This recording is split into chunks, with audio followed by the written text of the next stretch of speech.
Bienvenue les amis, chers auditeurs, ici Monsieur Massadrien pour cet avant-dernier épisode consacré à mon livre Manuel de réussite. Attention, ça va aller très vite, qui était sorti le 1er septembre 2024, il est disponible sur Amazon au format papier et format Kindle.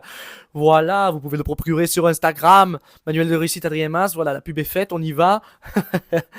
Comme toujours, nous allons évoquer, développer certaines notions des chapitres de ce livre. Aujourd'hui, on est sur le dernier chapitre. Sachez que le dernier épisode de ce podcast, par contre, ce n'est pas celui-ci. Ça sera le prochain où je vais vous raconter toute l'histoire à travers ce livre, le concept, comment ça s'est fait, etc. Qui, je pense, peut énormément aider de gens à découvrir des obstacles, des notions qui peuvent vivre à travers leurs projets perso. Donc surtout, n'hésitez pas à l'écouter. Ici, aujourd'hui, on va parler du dernier chapitre qui est le chapitre bonus concernant l'argent. L'argent qui est un sujet, waouh, très réactionnel, on va dire, plein d'émotions pour beaucoup de gens et qui est un sujet d'actualité parce qu'aujourd'hui, on ne vit que pour ça. Malheureusement, c'est ce pourquoi on se lève tous les matins, c'est l'argent, l'argent, l'argent, l'argent. Et il est important d'apprendre à s'éduquer, à comprendre l'enjeu qui se cache derrière l'argent et surtout à comprendre comment nous, quelles sont nos attitudes et nos comportements, notre perception de cet argent. Alors pour vous dresser un peu le tableau, moi pour ma part, j'ai jamais eu une bonne relation avec l'argent.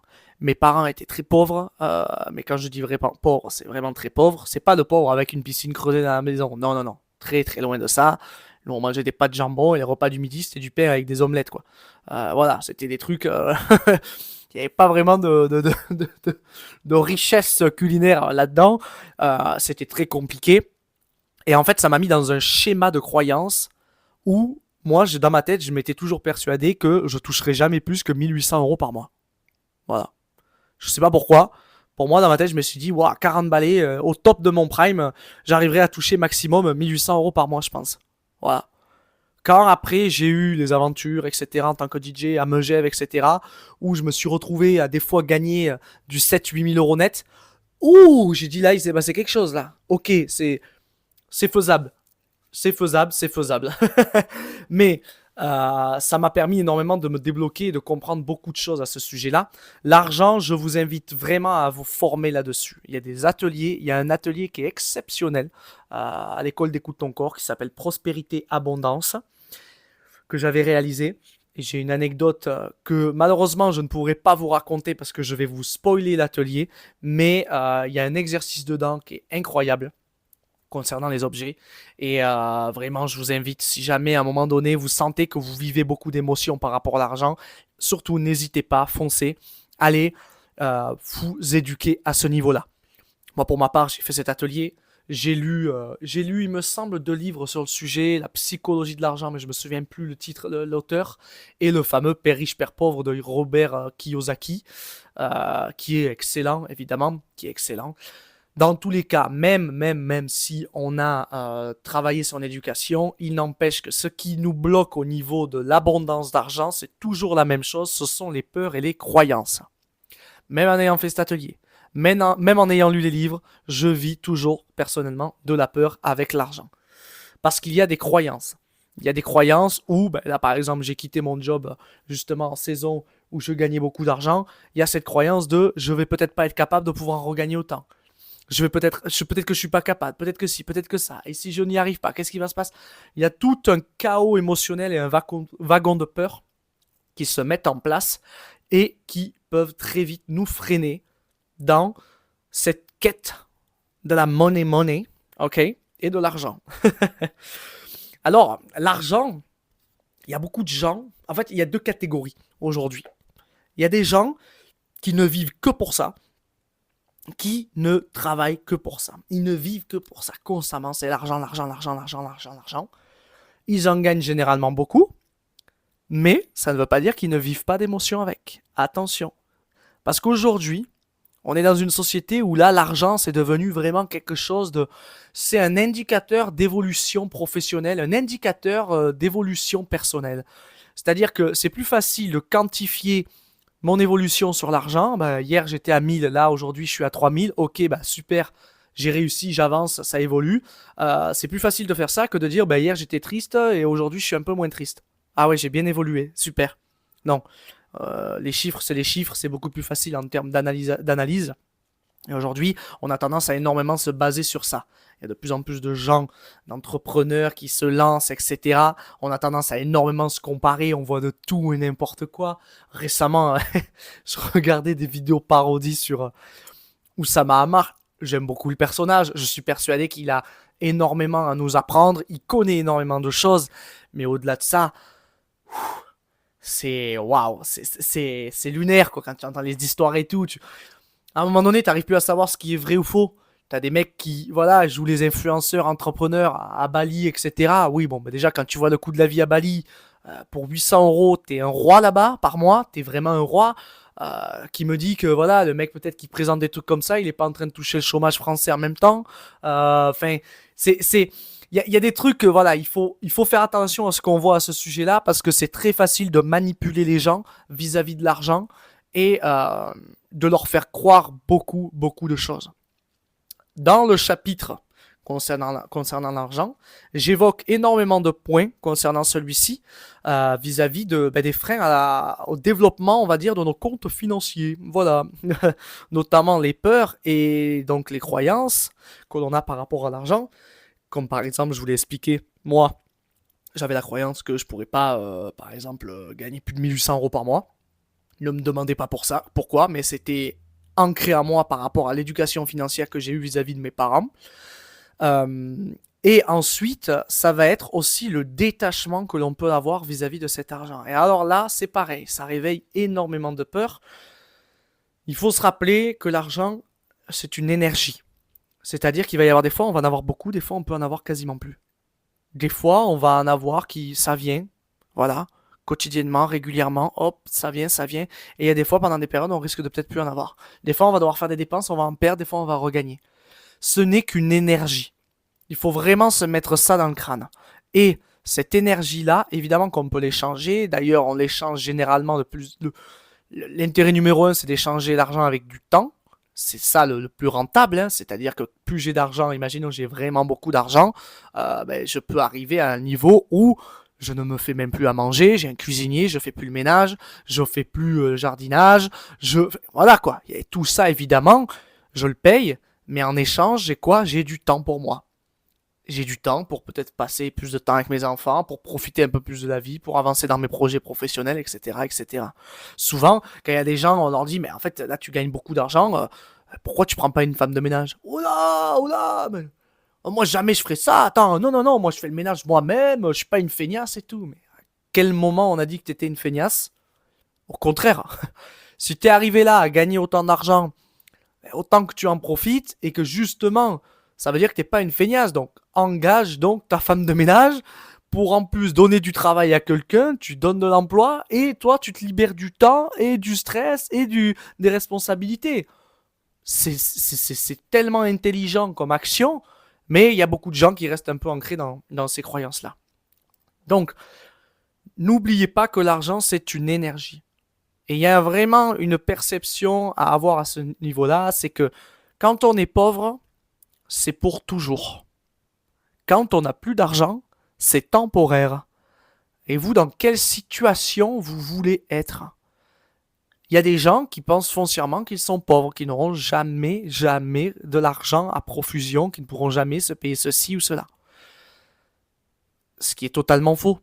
Parce qu'en réalité, les vrais pauvres, ce sont les vrais SDF que l'on a dehors, dans la rue, dans le froid, qui n'ont pas un sou pour se payer à manger. Voilà. Si déjà toi, tu as un chez toi, tu peux t'acheter quand même un peu de nourriture, etc. Même si c'est extrêmement difficile, je n'enlève rien à ça. Tu es pas dans la catégorie du je suis pauvre pour toujours. C'est juste que tu n'as pas assez d'argent. Pour le moment. Si après derrière tu essayes d'aller chercher un peu plus loin, de trouver un moyen de ci, de ça, les choses vont s'améliorer, ça va bouger. Mais ça, c'est une question d'éducation. Et ça, malheureusement, c'est quelque chose qu'on a reçu de nos parents et qu'il faut très vite déconstruire. Parce que sinon, oh là là, ça peut nous freiner sur le long terme, c'est juste dingue. Moi, mon premier PEA, je l'ai ouvert à 29 ans. 29 ans. Je connais des gens qui ont ouvert une assurance vie à leur gamin à 18 ans, ou alors bien avant. Alors moi aussi, mes parents m'avaient fait un petit compte, mais je connais des gens qui ont fait des assurances vie, qui ont fait des plans épargne retraite au gamin, qui lui lèguent après, qui lui expliquent tout le truc. Et en fait, ils sont déjà dans cette intelligence liée à l'argent, en fait. Et c'est pas donné à tout le monde.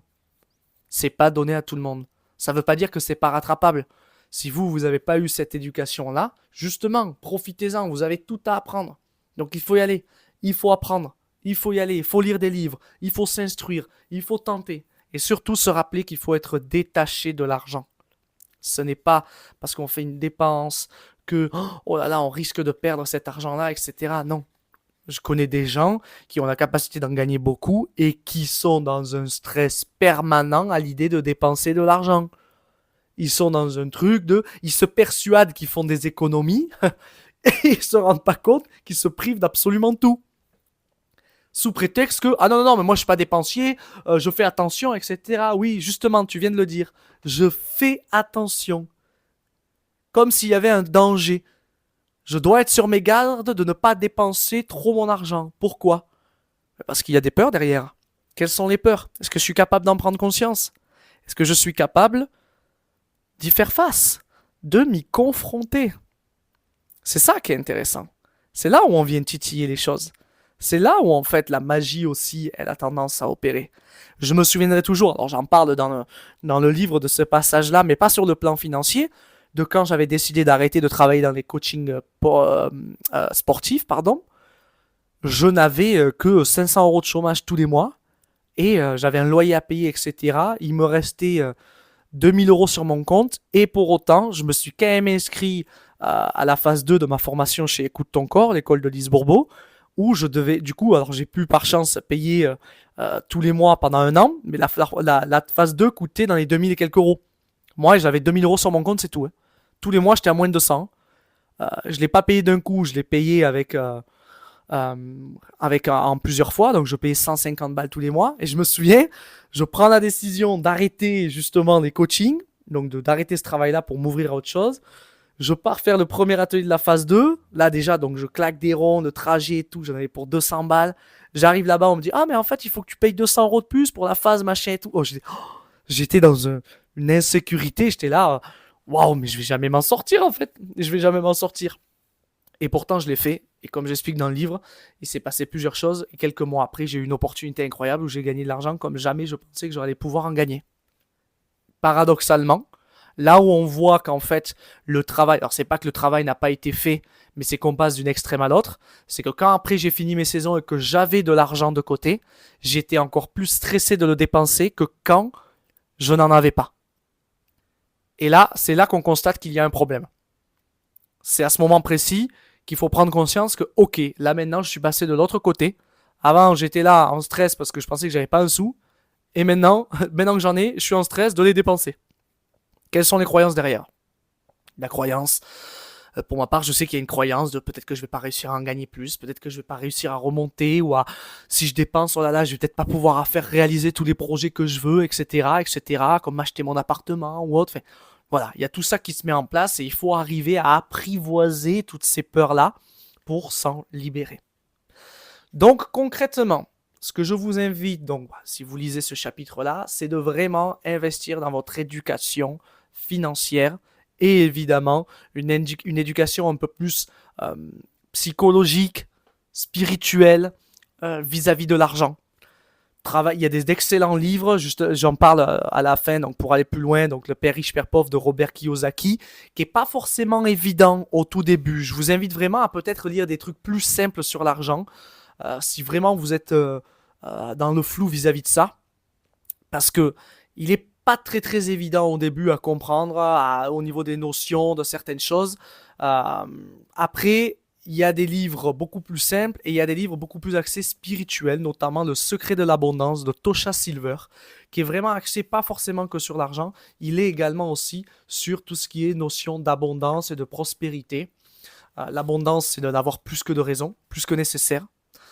Et la prospérité, c'est un état d'être, c'est quand je suis prospère, je suis confiant à l'idée que peu importe ce qui va se passer, je vais toujours trouver les ressources nécessaires pour obtenir ce que je veux.